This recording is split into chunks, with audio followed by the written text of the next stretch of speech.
दीपावली पूर्व खुशी खबर शतकड़ा 3% बढ़िला खबर। दीपावली रे केंद्र सरकार कर्मचारी को देबाकू जाउछंती बड़ उपहार।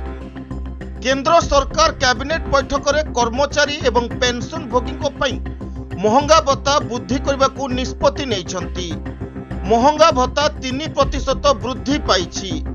एही वर्धित महंगा भत्ता जुलाई 1 रु पिछिला भावरे कार्यकारी हेबो। समस्त केंद्र सरकारी कर्मचारी को जुलाई अगस्त एवं सेप्टेम्बर बकेया अक्टोबर दरमा सहित मिलिबो।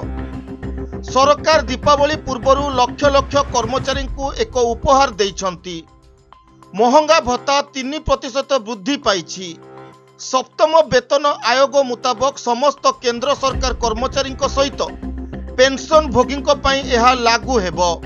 सरकार पूर्व महंगा भत्ता एवं महंगा रिलीफ 2% वृद्धि करथिले, जहां जनवरी 1, 2025 रु लागू होइथिला। एहा द्वारा 11.5 नियुत केंद्र सरकारी कर्मचारी एवं पेंशन भोगी उपकृत होइथिले।